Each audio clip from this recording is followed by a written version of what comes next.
G'day, welcome to another toxic reaction video. So in this video what we're going to do is we're going to have a look at a video put out by Neighbours of Fish Farming called The Toxic Truth, featuring acclaimed actor Miriam Margolyes. And then after we've watched the video, we're going to actually conduct a couple of little experiments to see whether or not they're telling the truth. So let's first have a look at the video. Apologies about the quality in the reaction video. The software that I'm using is nowhere near as good quality as this camera. So bear with it, and yeah. I don't know how they managed to get Miriam Margolyes to do this video for them, but I guess it's the power of celebrity. So this video, they're trying to say that salmon is actually toxic to eat, and the hidden truth is being deliberately hidden away. Let's have a look at it. So we've got some footage there of an overseas salmon harvesting procedure, and someone purchasing some. Again, that's not in Australia. They love their overseas. This is ripped off from Tassal's website. So that is Tasmanian salmon. That's Tasmanian salmon cage as well.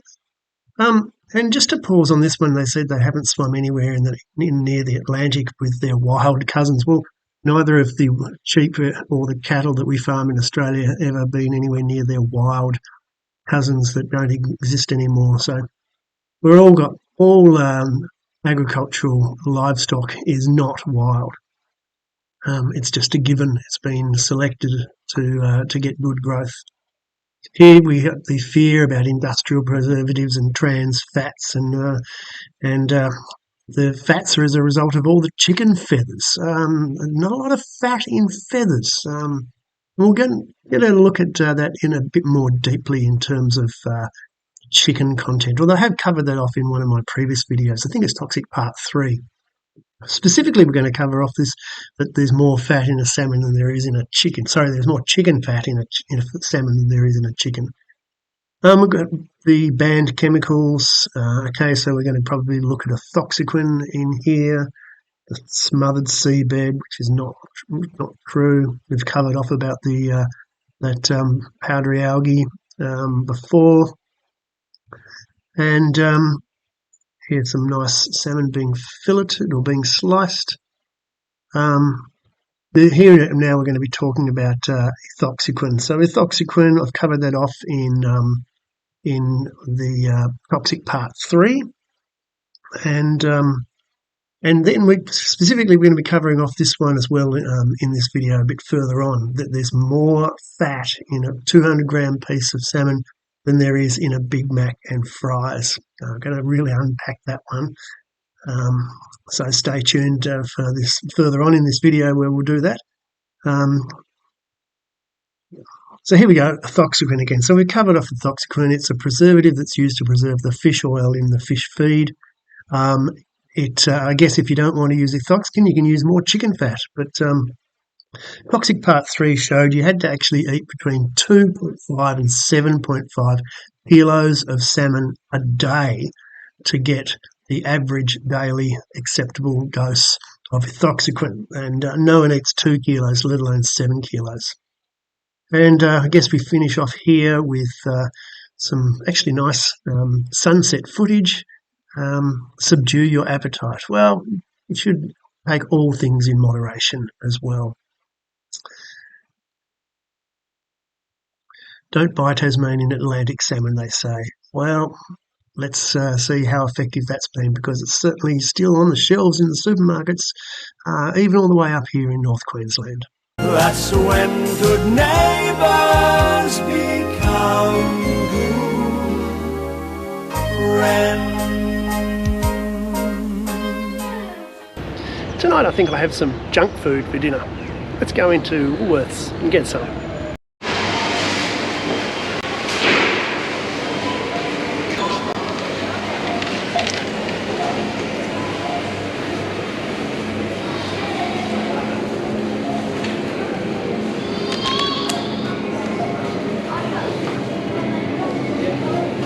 So, shall we have some chips? Maybe some frozen chips.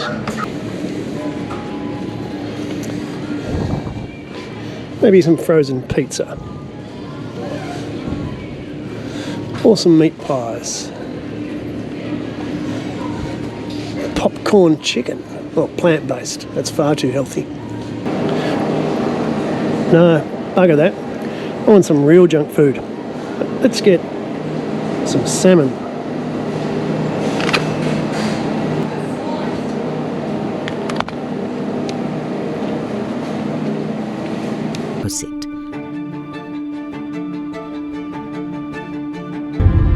A farmed Tasmanian Atlantic salmon ends up with more chicken fat in its body than an actual chicken. So Tassal on their website actually have the nutritional information, and we find that their salmon is 16.1% fat on average per serving. And we're looking at Lilydale free-range chicken here. It's 10.7% fat. It's possibly less fatty than a non-free-range chicken, but we'll take their figure to go off. So one whole Atlantic salmon, so that means it's got 805 grams of fat. And one chicken has got 107 grams of fat. So the salmon is actually 5 kilos and the chicken's only 1 kilo. So to get a comparison, we need 5 chickens. So for one salmon, 805 grams, and 5 chickens, 535 grams. So that's correct then. There's more fat in the salmon. But let's look at this one. There's 16.1% total fat. 8% is fish oil. So that means the other fat, 8.1% of other, is other fat, which is vegetable oil and chicken fat. So the fish oil is 402 grams of the fat in that 5 kilo salmon, and a combination of poultry oil, soybean oil and canola oil is another 403 grams of fat to make up the 805. Now let's assume there's no soya or canola oil and it's all chicken oil. 403 grams is all chicken oil. That's not the case, but let's just assume it. Here we go, 403 grams of chicken fat in that 805 gram. So now there's 403 grams of chicken fat in a salmon and 535 grams of chicken fat in 5 kilos of chicken. So sorry, not proven. Nah, I changed my mind. I think I'm going to have some health food instead. What's healthier? A portion of farmed Tasmanian salmon or a Big Mac and fries? How much fat? So this is the NOFF campaign. You be the judge. Well, I'd like you to be the judge. So here we have a 200 gram portion of salmon and we have a Big Mac and fries. And we know that the 200 gram portion of salmon is 16.1% fat. And therefore 32.2 grams of fat in that portion. And now let's look at the McDonald's and fries. And so we've gone to the McDonald's website and for their nutrition page, and they find out that a Big Mac has 31.3 grams of fat and a fries has 18.5 grams of fat. So in the meal, there's no fat in the Coke, there's 49.8 grams of fat. 32.2 in the salmon, 49.8 in the Big Mac and fries. But Neighbours of Fish Farming say that the Tassal salmon is 25% fat and Huon's 23 and Petuna around 18. So why the big difference between what the company claims and what Neighbours of Fish Farming claims? Well, NOFF did a survey, an independent salmon testing survey. It's all on their website. You can all go and have a look at this. And they got a well-known international food testing laboratory to do the analytical report. This is no criticism of Eurofins, the company. They had a very detailed chain of custody where they identified the producers, identified the suppliers, and prepared the samples. And these are the samples. Samples 1, 2, 3, 6 and 8, and samples 2, 4, 5, 6, 7 and 9. How many samples? 9. 9 samples. Now, in the financial year for 2021-2022, then the Tasmanian salmon industry produced quite a bit more salmon than 9 salmons. In fact, they produced 77,946 tonnes of salmon, which is 77,946,000,000 grams of salmon. And let's divide that by 200 gram portions. We find that of the whole industry, we have 387,730,000 portions of salmon produced each year. They tested 9. 9! That's actually 0.00002% sample size. But not only that, they only tested 3 from each of the companies. So 3 from Petuna, 3 from Huon, and 3 from Tassal. And on that basis, they determined their samples. You can go online and look at a sample size calculator for statistical research and find out that if you were going to a population of 387 million, you'd need an ideal sample size of 385. And so that 9 samples is only 0.78% of the required salmon sample size. But let's go to Tassal, because Tassal are the ones that declare their nutritional thing. So 38,956,000,000 grams of Tassal salmon were produced in that year. Divide that by your 200 grams and we'll see how many portions are. That's 194,780,000 portions of Tassal salmon, and they sampled 3, which is 0.000154002% of a sample. Not enough of a big enough sample size, I would suggest, to get an accurate average, because Tassal averages out across its entire production to get that 16.1% fat and 32.2 grams of fat in your average. So, but NOFF used the publicly available data from McDonald's, so they used their website data. So let's look at some McDonald's statistics for the same year. They sell over 140,000 Big Macs are sold in Australia every day. So that's 51,100,000 Big Macs a year. And if we divide that by that same sample size that NOFF used, that means we'd only have to sample 0.79 burgers. If we go over the publicly available average information from the Tassal website and the publicly available average from the McDonald's website, we can see 32.2 grams of fat in a portion of salmon and 49.8 grams of fat in a Big Mac and fries. Toxic truth, toxic false. So what actually is the average weight of a Big Mac? Well, McDonald's say that the uncooked weight of a Big Mac is 240 grams, and they break it down by the ingredients. But they declare that the weight of the final product will change due to the cooking processes, and therefore they can't actually set a decided served weight. But this study by Hello Safe in the UK, analysing Big Macs from around the world, found that the average weight of a cooked Big Mac was 225 grams. So let's conduct a little experiment then. Let's go inside and see what we can find.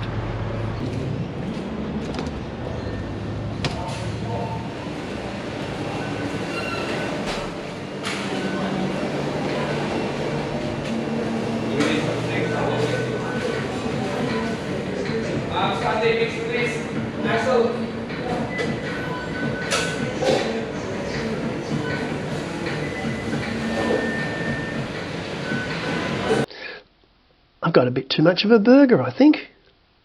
Yeah, it's a Big Mac. Yeah, brilliant. Thank you. Cheers.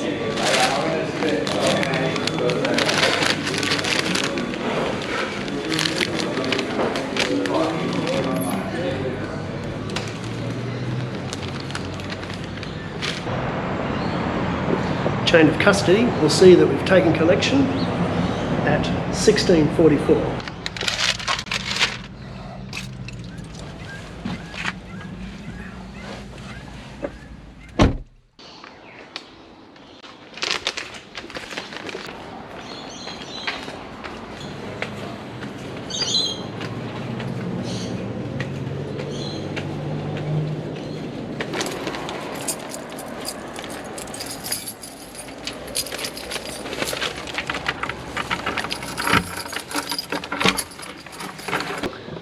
Chain of custody, 16:55.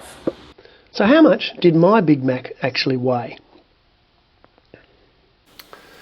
So now, the moment of truth, when we weigh the Big Mac. And remember that the uncooked weight, according to McDonald's, of a Big Mac is 240 grams, and the cooked weight on average, according to HelloSafe, is 225 grams. Now, this is not a direct comparison to the NOFF survey because they looked at the fat content. I don't have the kind of equipment that their contractor does, but I've got a set of scales. So let's see how much our Big Mac weighs.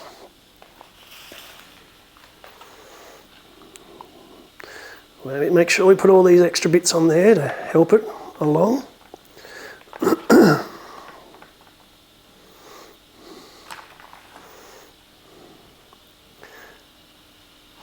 And oh dear, it weighs 201 grams. I've been ripped off. And remember, I only needed to weigh 0.79 of a Big Mac to have the same sample size as Neighbours of Fish Farming did for their salmon test. And so I've got 21% greater sample size. So I think I can categorically say that McDonald's are ripping off their customers to the tune of 24 grams for every burger. For every one of those 51 million plus burgers that they sell each year, Big Macs alone. Rip off. And I think that's the truth. What do you reckon? So I guess what that proves is that when you've got a video put out by an activist group that's called the Toxic Truth, you've got to take that truth with a pinch of salt. In this case, a fair pinch of fat. So if you've liked this one, click like, please subscribe, and above all with this series, please share widely, let people know that what you're being told is not the truth. In fact, it's far from it. Thanks for watching.